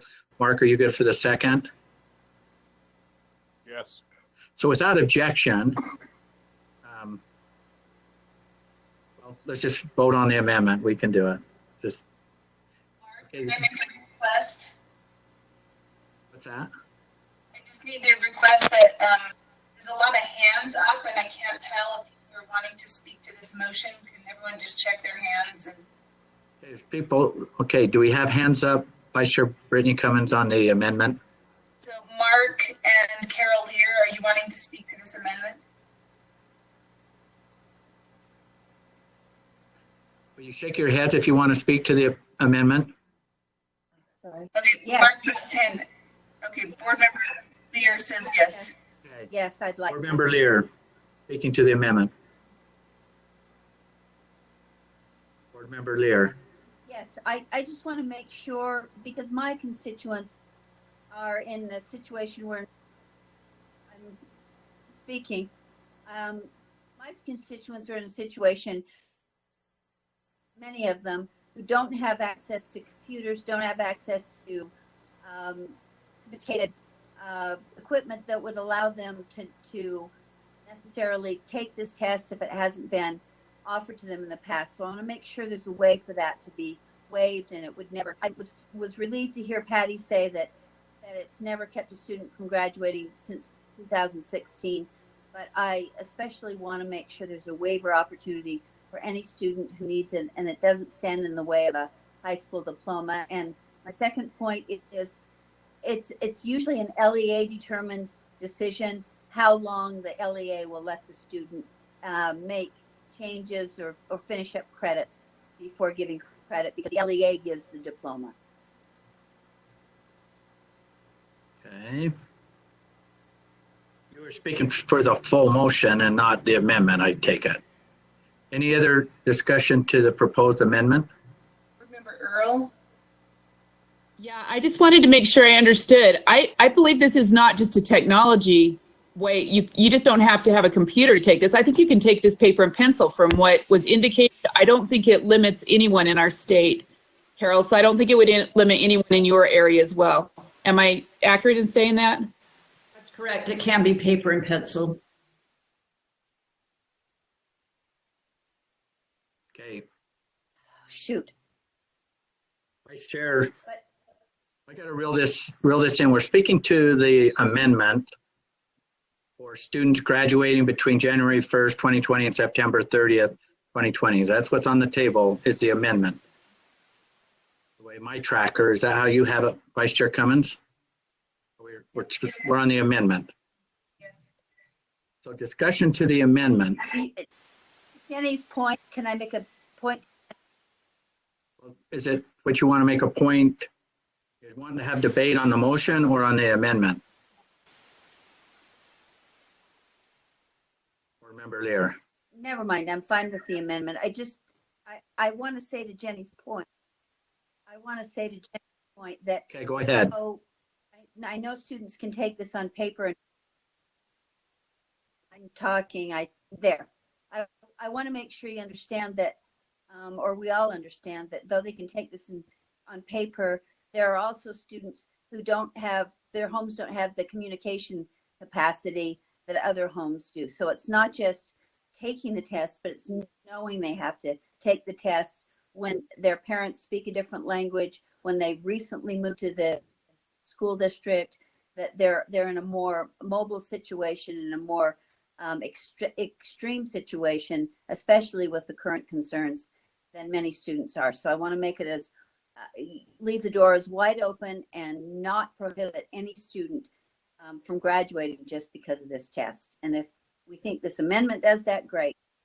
I think that the previous motion does it, great. Is there any other discussion to the proposed amendment? No other hands. Okay, the proposed amendment is to add to the motion for students graduating between January 1st, 2020 and September 30th, 2020. We're going to vote on that. All in favor say, oh, I'm not going to do that. Board Member Belknap, sorry. Aye. Board Member Bolter. Aye. This is to the amendment. Board Member Cannon. Aye. Vice Chair Cummins. Aye. Board Member Davis. Aye. Board Member Earl. Aye. Board Member Gravitt. Aye. Board Member Hanson. Aye. Board Member Haynes. Aye. Mark Huntsman's an aye. Board Member Lear. Aye. Board Member Marsh. Aye. I'm not going to call Scott.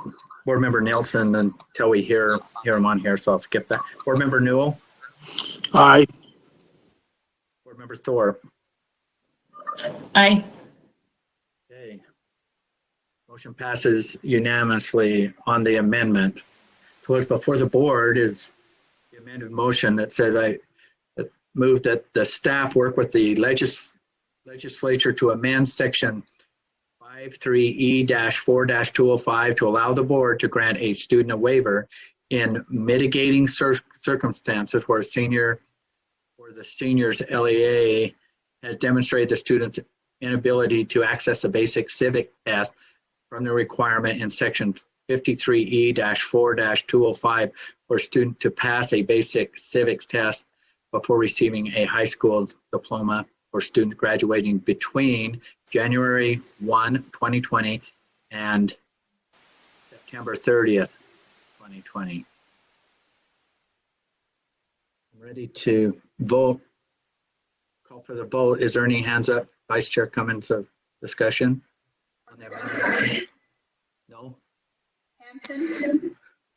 Board Member Hanson. Thanks. I just wanted to say to the board, I'm not insensitive to some of these students who it may be difficult to get word to them, but I think that instead of having our counselors or other people who are checking the graduation requirements off, focus on getting a waiver to get there. I think in that amount of time, we should be able to contact these students and make sure they have the ability to take the test. So that's my thought. Okay. Any other discussion? Vice Chair Cummins, see any hands? Board Member Lear? Okay. We're not hearing you. Okay, I'm going to call for a vote.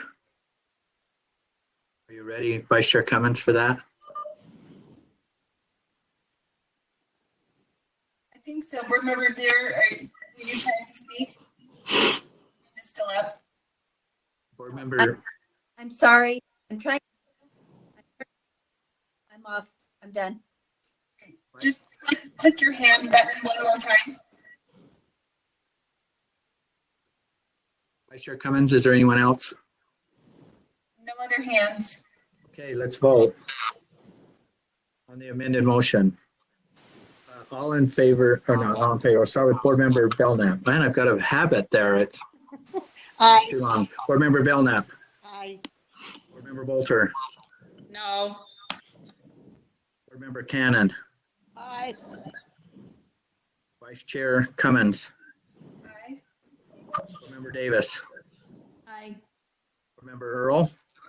No. Board Member Gravitt. Aye. Board Member Hanson. No. Board Member Haynes. Aye. Mark Huntsman's an aye. Board Member Lear. Aye. Board Member Marsh. Aye. Board Member, let's see, Board Member Newell. Aye. Board Member Thorpe. Aye.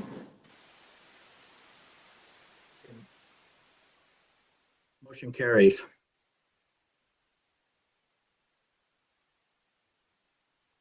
Okay.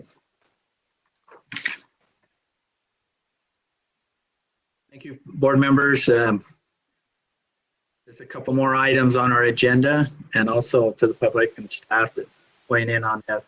We are to item 6, school turnaround exit status. Turn the time over to Assistant Superintendent Darren Nielsen. Thank you, Chair Huntsman, and I'm happy to be part of your meeting today. So far as the board's been discussing waivers, it's been in the context of waivers that affect all 1,113 schools in our state and the community members for those schools. What we're going to talk about over the next few minutes, the turnaround, is actually proposed to affect just 7 schools. And so some of you may be wondering, why didn't we connect this board rule with the board rules that were discussed at the beginning of this meeting? I think that would be the reason. This is a lot more personalized, and we're talking about just those 7 schools. Now, Sarah, I don't know if you'd let me share my content. I'd like to put up 4 slides that get it to go full screen. I want to acknowledge Max Lane and Leslie Evans. They're the experts for the board when it comes to turnaround, and they work individually with the schools that are identified for turnaround. They know the leadership in these schools personally, and many of the teachers in these schools. So we're talking about just cohorts 1 and cohort 2. Cohort 1 started in 2015, and there were 26 schools identified for state turnaround. Of those schools, there's only 2 that remain in the program, and you see those on the screen here now. They were granted an extension. They qualified for an extension at the end of their the time period with which they should have exited. And then at the end of this school year, with the data from this year, would have been another opportunity for them to be considered for exit.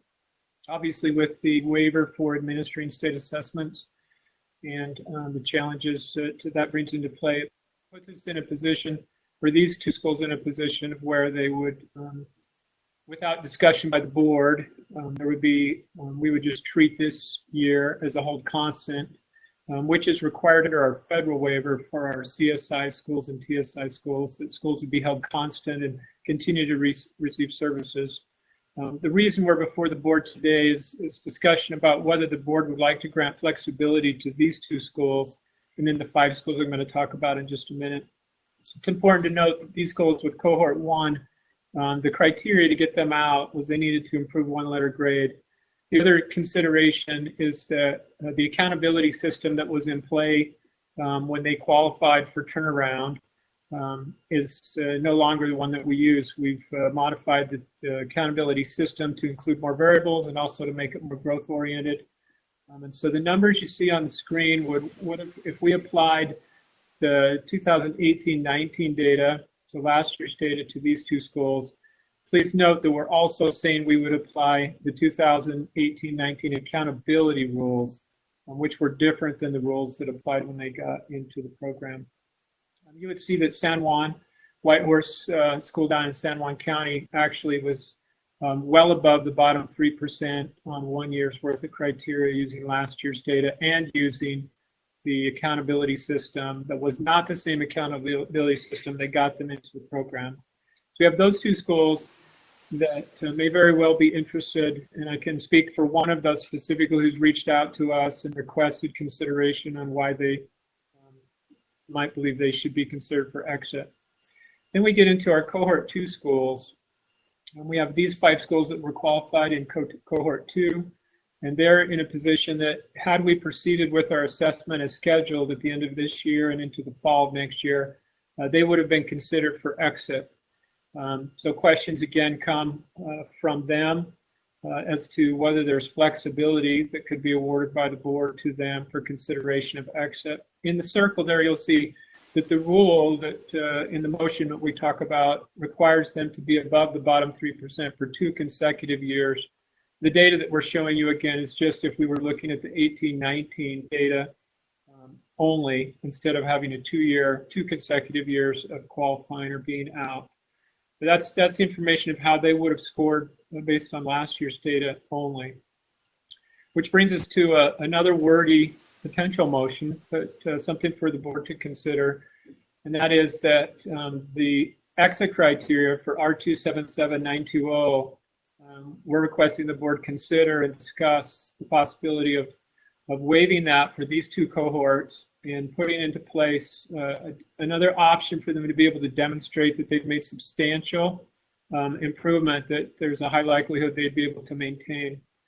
So the state review panel, we'll talk more about that on the next slide, but it's already part of the rule. And what we're proposing is that there would be 3 criteria that the schools would be applied to. Did they achieve above the lowest 3% threshold using the previous year's data, which is easy. We've already looked at that. Can the school, in addition to that, can the school provide evidence of substantial progress and growth to data outside of the accountability system data?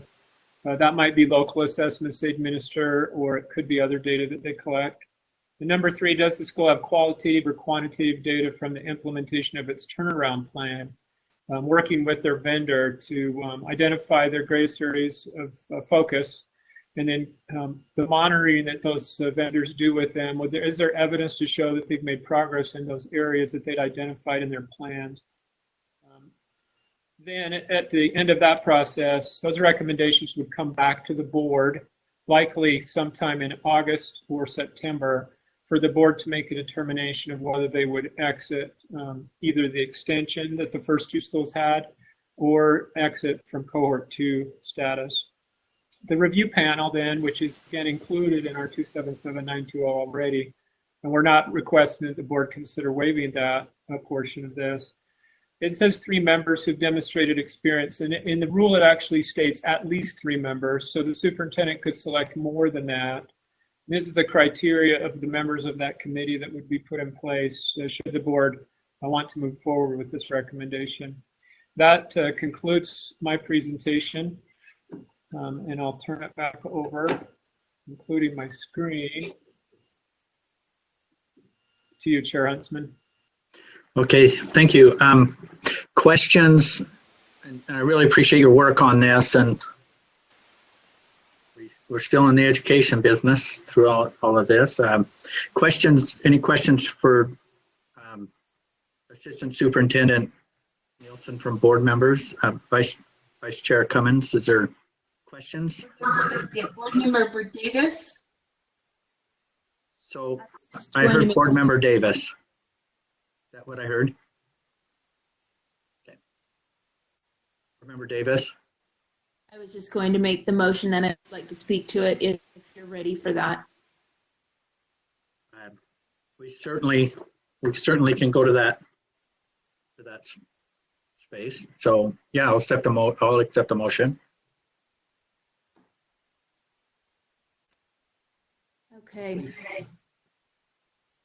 I move, as a result of the suspension of the requirements to administer state assessments in 2019-2020, it is moved that the board waive the exit criteria requirements of R277-920 and approve that schools identified for turnaround status in cohort 1 that were granted an extension and schools identified in cohort 2 that are scheduled to be considered for exit at the conclusion of this school year use the following criteria and process to determine their status.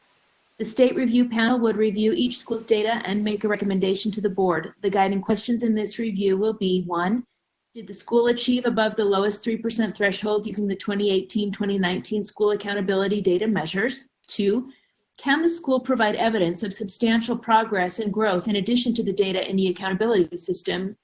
And 3, does the school have qualitative and/or quantitative data from the implementation of its school turnaround plan that also demonstrates substantial improvement? Okay, we have a motion. Do we have a second? Second that, Chair. Board Member Marsh. Yes. Thank you. Discussion to the motion. Vice Chair Cummins, do you want to speak to the motion? Well, before we get into discussion, Board Member Davis, speak to the motion. Yeah, I'd like to speak to the motion. I called and asked some questions with Darren Nielsen earlier, and I appreciate the fact that this gives our schools some flexibility if they do want to continue to try to exit from the turnaround program. But I also appreciated that they don't have to apply to exit.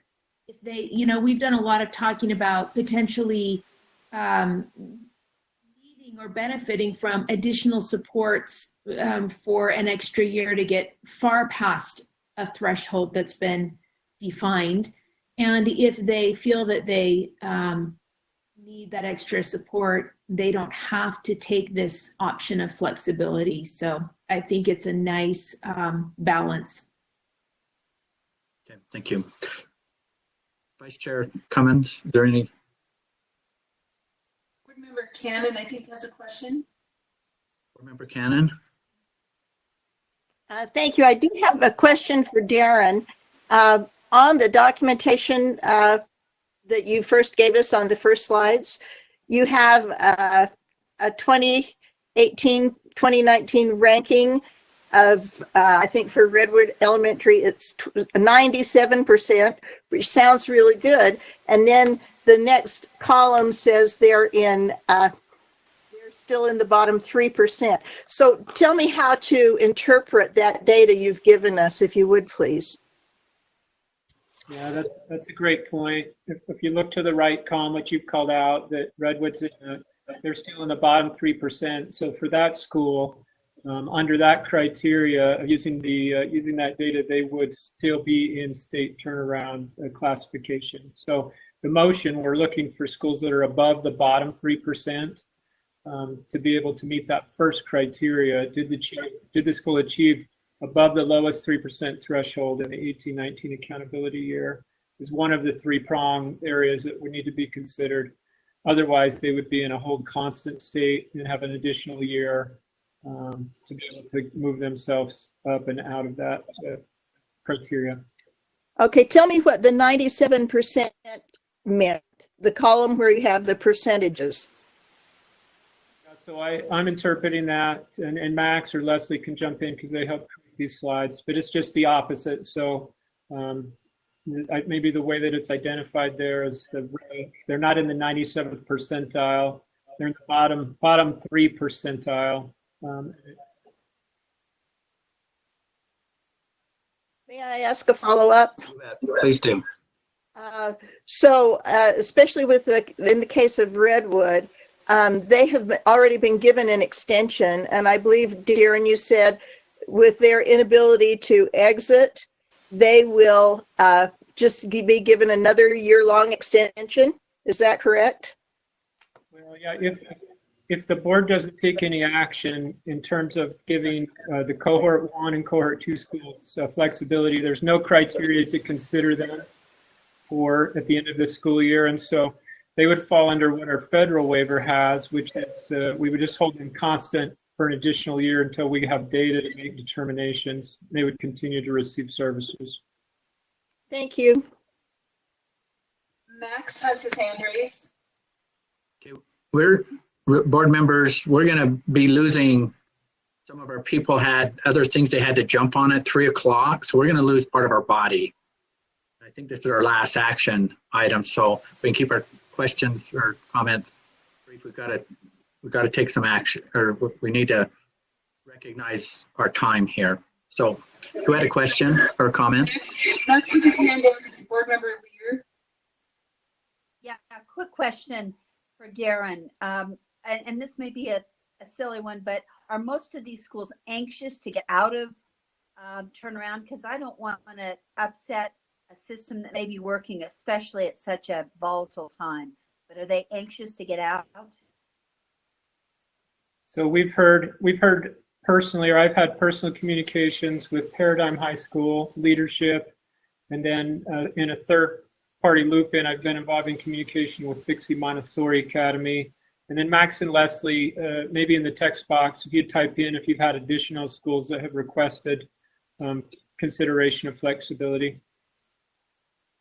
Okay, Vice Chair Brittany Cummins, I'm afraid things are going to get turned off on us because we're hitting the 3 o'clock. There's no other hands. Okay, so the motion is as read and posted. We're going to vote on it before we lose our people here. Board Member Belknap. Aye. Board Member Bolter. Aye. Board Member Cannon. Aye. Vice Chair Cummins. Aye. Board Member Davis. Aye. Board Member Earl. Aye. Board Member Gravitt. Aye. Board Member Hanson. Aye. Board Member Haynes. Aye. Board Huntsman's and I. Board Member Lear. Aye. Board Member Marsh. Aye. Board Member Newell. Aye. Board Member Thorpe. Aye. Okay, motion passes unanimously. I apologize, board members. We're going to lose this opportunity. I'm surprised it's still going on because other people are grabbing on to something through the UTN and other things that maybe I better in the future try to have more buffer here or a little bit more time. So we're going to, on the information on school continuity of education plans, we'll put that off. I'll ask the superintendent to maybe work with Deputy Superintendent Scott Jones, who is actually part of collecting this. There's a group on that to just, it's an information item to shoot us where we're at on those and where we're still going. And then my board chair. Yes. It's actually Melissa, and it's Melissa that's collecting those. We have a specific website or an email set up for it. So it will come from myself or Melissa, an email on that. Okay, so watch for that. And then I'll waive my report. We're really close to an adjournment. We'll make sure, I'll try to move the meeting a little quicker than the next round, or try to get us some more time. I apologize for that. But the time that I do have before we lose it here, I think it's really important to recognize